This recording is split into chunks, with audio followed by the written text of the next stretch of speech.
you're not smoking. Start. No. Wake up. Look at the screen. Slow. Light up. Smoke! No. You look great. Take a look. Trust us. It's the business of the tobacco industry to depict people looking good as cigarette smokers. Young people are the likely targets of advertisements, and they are responding. Americans are starting to smoke at younger and younger ages.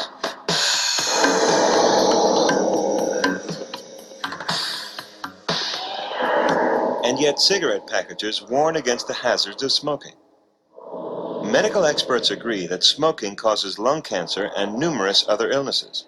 Now, saying that one thing causes another is quite a strong statement in scientific terms. And in statistics, we have to be especially careful. Here's the crux of the problem. Causation is often confused with association. Association means that two variables have a strong observed connection. But a strong connection does not mean that one variable necessarily results from another variable.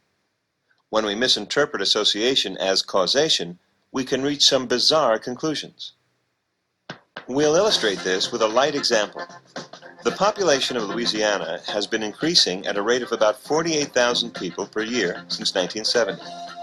At the same time, the state's landmass is decreasing at the rate of 17.5 square miles a year.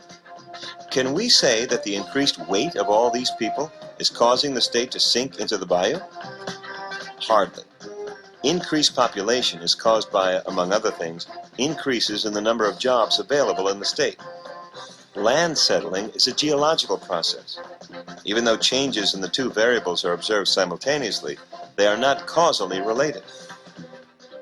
In this unit, we'll try to explain associations that are observed while being careful not to claim causation where it doesn't exist. We'll see how an association can often be explained by another variable lurking in the background. And we'll show how we get good evidence that a strong association between two variables really is causal even when we can't do an experiment. Here's an association, a little-known piece of beach trivia. Ice cream sales are positively associated with the number of drownings.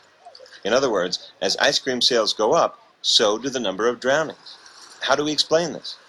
Well, it could be that big globs of cold ice cream in the stomach cause bodies to sink in water. Another explanation might be that onlookers console themselves by eating all the ice cream in sight. Is there a better explanation?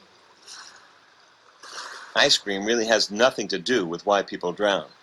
There are common but hidden factors here: the temperature and the beach population. On a hot day, more people go to the beach. More ice cream is sold, and more people drown, simply because there are more swimmers. We call the weather and the number of people on the beach lurking variables, hidden factors that influence both ice cream sales and drownings. What does this have to do with smoking? Well, a strong association exists between smoking and lung cancer, and it seems like it's causal. How can we know that some other set of lurking variables is not responsible for the association? The best way to make a case for causation is to conduct an experiment. An experiment imposes some treatment in order to observe its effects. In the case of smoking, subjects would be assigned at random to two groups, those who are told to smoke and those who are told not to, and then cancer rates between the two groups can be compared at the end. Here's a possible experimental procedure.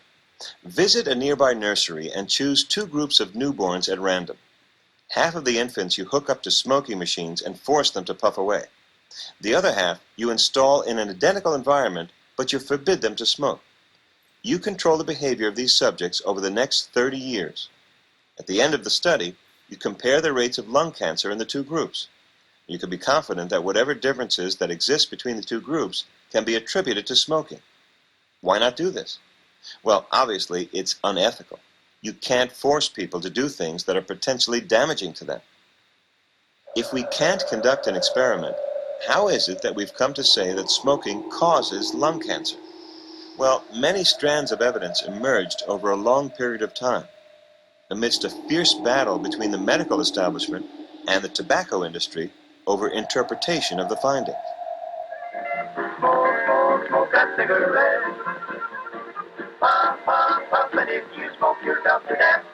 St. Peter at the Golden Gate, bet you hate to make him wait. You just gotta have another cigarette. Cigarette smoking became increasingly popular in America after World War I, when cigarettes were handed out to soldiers as a way to boost morale. Per-person consumption rose from 49 cigarettes in 1900 to 611 cigarettes in 1920. But along with a rise in smoking came a disturbing rise in the lung cancer rates and some early warnings from a handful of doctors. One of these doctors was a young lung surgeon, Richard Overholt. He noticed that his non-smoking surgery patients had a higher survival rate and a quicker recovery rate than the smokers. He tried to get his colleagues to encourage their patients to quit.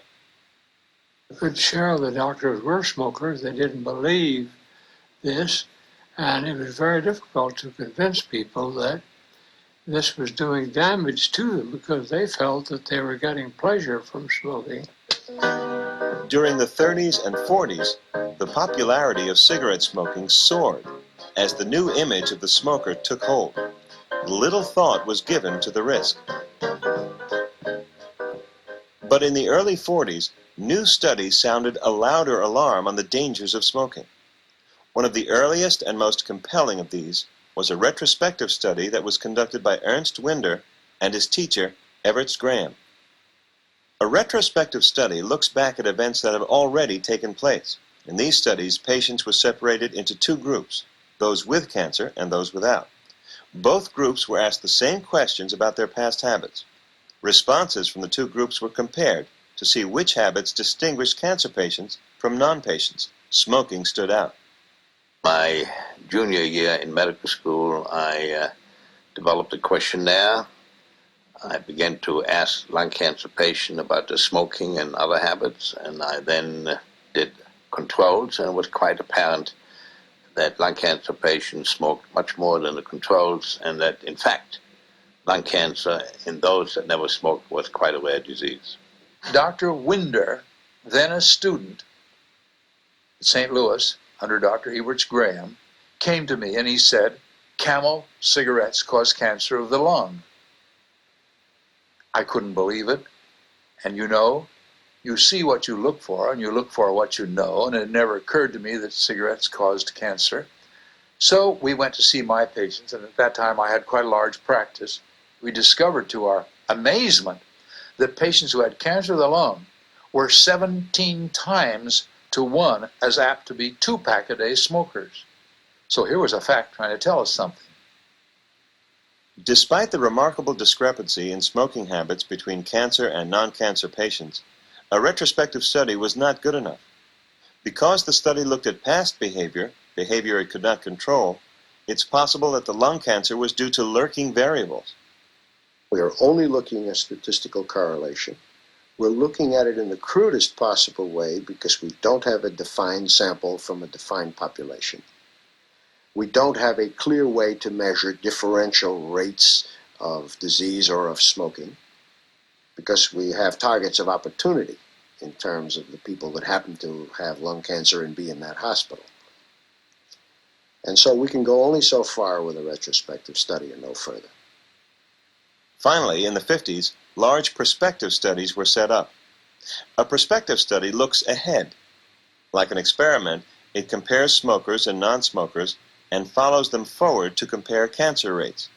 It's not an experiment, though, because people choose whether or not they want to smoke. An experiment requires that subjects be assigned to each group. Doctors Hammond and Horn of the American Cancer Society conducted one of the first prospective studies on smoking. About 200,000 people were given a smoking questionnaire and then followed for 4 years, an expensive endeavor. The death rates and cause of death for smokers and non-smokers were compared. The preliminary study, published in 1954, caused quite a sensation. It was the largest study on smoking that had been done. It was the first prospective study that had been published, and it showed that people who smoke cigarettes have a lung cancer rate 10 times as high as people who never smoke, and that the risk goes up proportionately according to the amount that number of cigarettes that people smoke per day.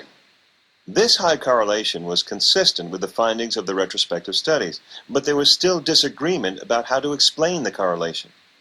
There is a set of third variables that is accounting for this correlation between smoking and lung cancer.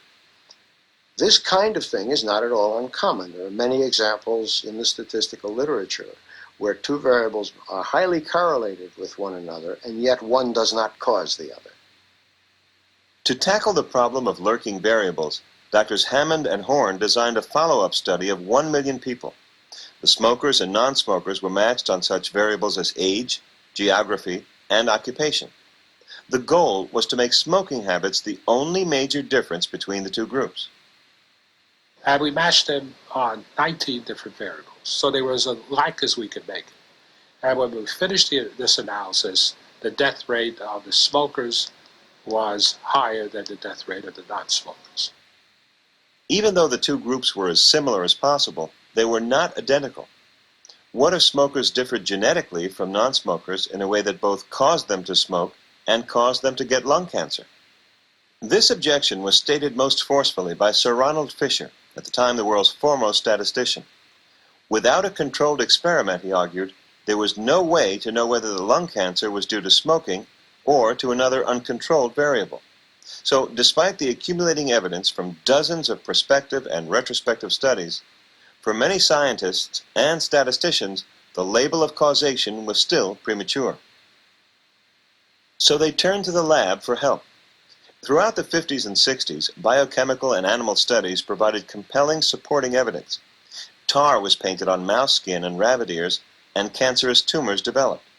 And the presence of carcinogens in tobacco smoke was demonstrated. Another aspect of the prospective studies that was confirmed in the lab was the dose-response relationship. By exposing hamsters to cigarette smoke, it was possible to determine that the more smoke a hamster is exposed to, the more likely it was to get lung cancer. So you have carcinogen tobacco smoke. It is proved to be carcinogenic to animal tissue. It is highly correlated in retrospective and prospective studies in respect to cancer of the lung in humans, and that was more than sufficient to establish tobacco smoke as a cause of lung cancer and subsequently other cancers in humans. For some, the evidence was sufficient, but the struggle to prove causation to a nation of smokers was not over. From 1940 to 1960, per-person consumption had again doubled, and the tobacco industry had become a powerful force to be reckoned with, both politically and economically. The tobacco companies did not ignore the growing evidence that cigarettes posed a serious risk to health. They responded by devising clever advertisements to diffuse the issue.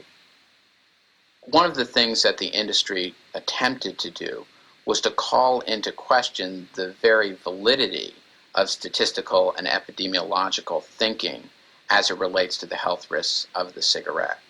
So what they often said to people is, test for yourself. See if you can use our cigarette and you experience less throat irritation. And what this really did was say, don't look at the data, look at individual experience. Well, statisticians know that individual experience can be quite antithetical to what we know about what the large patterns are. In 1962, the Surgeon General assembled an advisory committee on smoking and health. Its task was formidable: to review more than 6,000 retrospective, prospective, and laboratory studies on smoking. The goal was to take on the question of causation. The findings were made public in the Surgeon General's report. The committee concluded that the strong association between cigarette smoking and lung cancer was found in many studies with many different groups of people. The association was very strong. Cancer regularly followed smoking in time. Studies showed that smoke did contain cancer-causing substances, and no explanation other than causation was plausible. It was an historic verdict. The committee states on page 61 of the report, and I quote, "In view of the continuing and mounting evidence from many sources, it is a judgment of the committee that cigarette smoking contributes substantially to mortality from certain specific diseases and to the overall death rate." In the wake of the Surgeon General's report, millions of Americans quit smoking. Congress passed a law requiring warnings on cigarette packs. Cigarette ads were banned from television. The anti-smoking movement, as we now know it, was born. The scientific consensus was in. Smoking does cause lung cancer. But to this day, the tobacco industry keeps the debate alive, leaning heavily on one idea. Statistical associations are not always causal. Well, this is a very complex question. Statistics cannot prove Cannot prove a causal relationship between smoking and disease. This is a very complex question. We're accused of trying to get people to start smoking. We don't. We don't. It's always been our policy that young people should not smoke. shouldn't smoke. The evidence about the risks of smoking falls short of the high standards set by good experiments, but it's about as strong as non-experimental evidence can be.